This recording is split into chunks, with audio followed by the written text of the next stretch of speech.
Yom Tov to everyone. Shabbat Shalom. Hope everyone's having a good day. I'm going to talk about a movie from 1951 that was produced by Sam Spiegel, S.P. Eagle, as he was called at times during his film production career. Directed by John Huston, father of Jack Huston, Danny Huston, and of course Angelica Huston, among other Hustons. And John Huston, quite a character, was quite obsessed with hunting. So, hunting crazy animals in Africa, which is what he did during the making of this movie. It's called The African Queen. I'm not a fan of his activities going and, helping to endanger different species and things like that, which wasn't that good of a hunter, but his obsession with it kind of frames a lot of his work. White Hunter, Black Heart, I believe, was a movie modeled around him where Clint Eastwood played that. I'd like to see that one, actually, because I think that they're referring to some of the events from the making of The African Queen. African Queen was a book, I believe, written by someone named C.M. Forster. That was just his pseudonym, though, so I don't know the actual writer's name. And then a guy named Thomas or William Agee wrote the screenplay along with John Huston. And they got Katharine Hepburn and Humphrey Bogart to star in it. They were, a little bit embattled at the time due to, being suspected as being communists. So I would imagine that their price tag was a little cheaper than it would have been. But this was essentially an independent movie. Paramount now has the rights and the restoration to it. But it was produced by Horizon Pictures and Romulus Pictures, very small companies. So Spiegel was kind of like in some ways, like a Weinstein, not in the bad ways, but he did have some allegations about him as well. But in terms of being an independent producer, as the studio system was kind of falling apart in the 50s, 40s and 50s, up through the 60s, 70s, he created and made quite a lot of movies.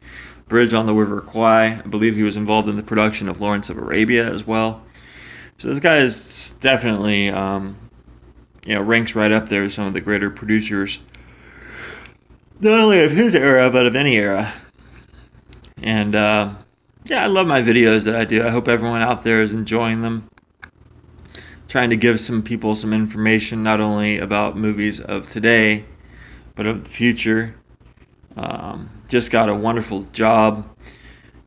From when I was about 22 to 29, I made well over six figures every year. It's been a bit since I've been up into the six-figure range, but proud to say that within my first 2 weeks of working at my new job, I've already made close to as much as I've made working another job for 8 months. And for everyone else out there that struggles to put good content up there, and for the people that have been cut from various YouTube platform shows because they have weak game and everything like that, I'm proud to say, this is a game of life where we're all chasing money. And I really like money. I really do. I like getting more and more of it. So getting up into the six-figure range, again, is quite a good honor, and I'm very happy to have thrown out my old employment and get new employment, which is a lot better. So right now I'm commuting back and forth between the West Coast, working in the media yet again, and back to where I was living in the South. And just in transition, going to be moving all my stuff with a moving company that's I'm not paying a dime for. So that's always a pretty good situation. So it was in these situations that I saw The African Queen.